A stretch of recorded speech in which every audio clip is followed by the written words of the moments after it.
Yo, yo, yo. What's up, guys and gals, watchers, Decepticons, agents? What's going on? All right. Let's talk about losing people. Let's talk about losing people on this path that we're on, you guys, because that's a big part of the path that we're on. All right.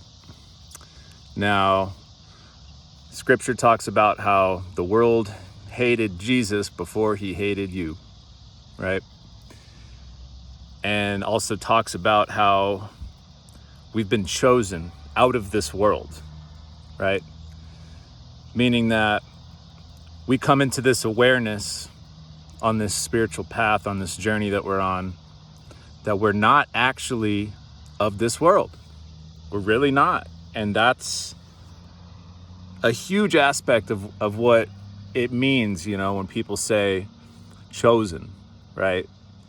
You've been selected, elected, however you want to think of this, to be set apart, removed from the ways of the world, which were never really for you in the first place, because we didn't come from here, really.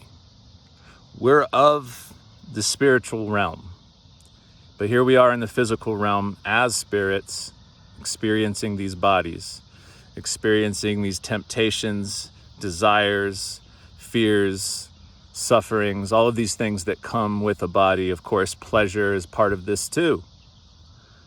The thing with anything material is temporary in nature. So anytime you have physical pleasure, sensual pleasure, pleasure of the flesh, whether that be through receiving validation from people, whether it be through some sort of sexual activity, whether it be through the accumulation of material wealth, whether it be through drugs and alcohol, whether it be through various forms of divination and magic and sorcery that a lot of people are engaged in. There are all sorts of ways to experience fleshly, temporary, physical pleasure. But every time we do that, the cost is that, it's like what goes up must come down, right? Anybody that's done hard drugs before knows that very well. The come down. It's always there. And the more you do it, the worse it gets, man. And it gets to a point where you're either going to die or get sober. That's what happens to people that use hard drugs. The same really applies, and this is something that not a lot of people have caught on to yet, but the same thing applies to sexual activity, especially sexually immoral activity, which is sexual activity that happens outside of marriage, outside of a spiritual union under God that two people have made with the intention of starting a family. That's really what it's about.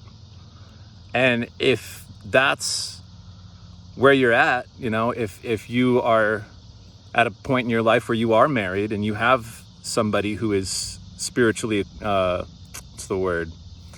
compatible with you, then yeah. And it's okay to experience these temporary pleasures, but you do so with an awareness of their temporary nature. And so you are not attached to them.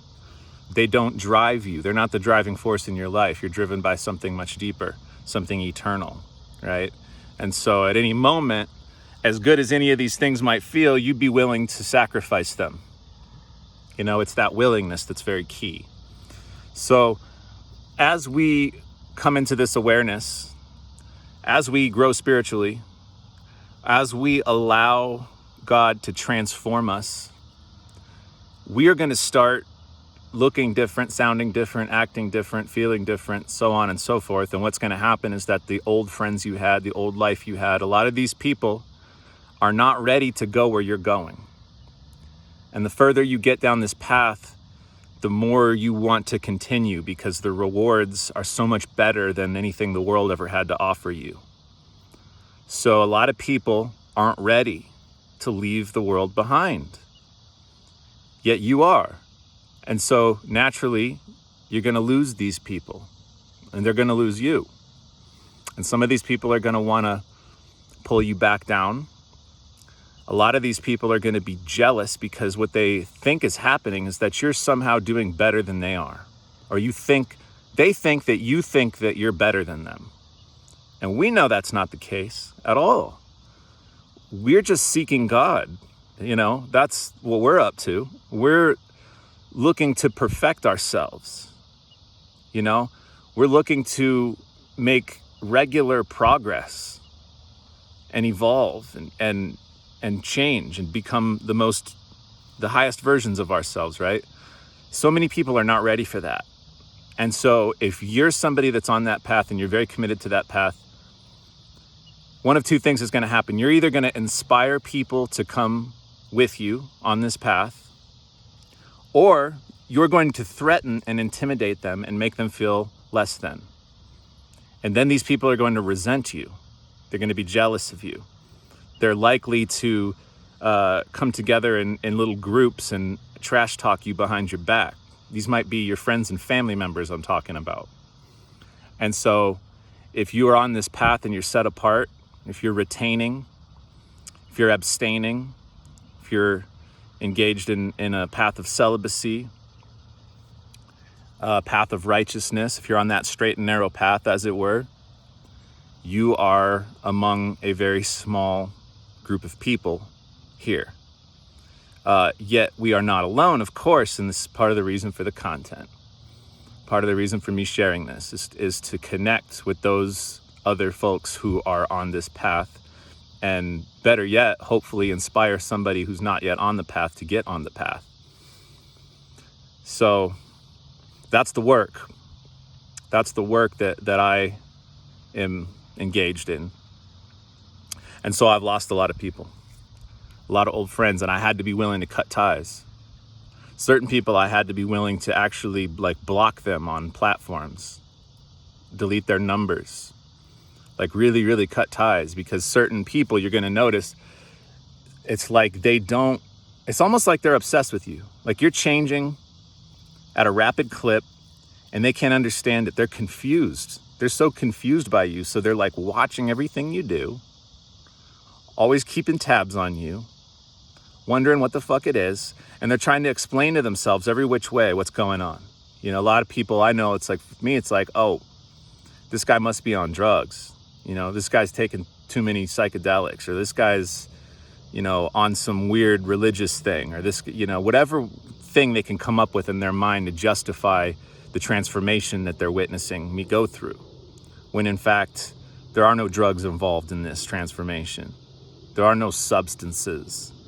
It's the exact opposite. It's that I'm abstaining from all of those things because I found something so much better than any of those things, right? So people are confused, A lot of times I'll run into old friends and they double take. It's almost like they don't even recognize me anymore.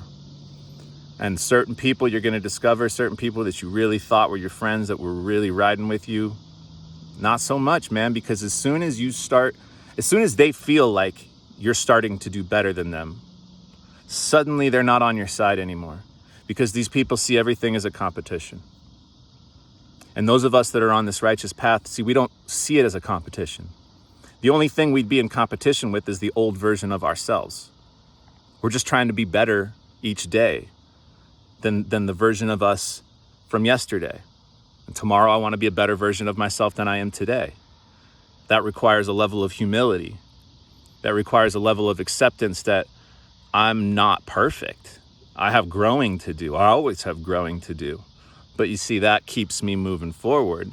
That keeps me humble. That keeps me motivated. That keeps me disciplined. And actually, that keeps me excited, because it can keep getting better and better and better all the time, right? It gives me something to move towards. This is huge. It gives my life meaning and purpose. And it makes this whole thing really a joy.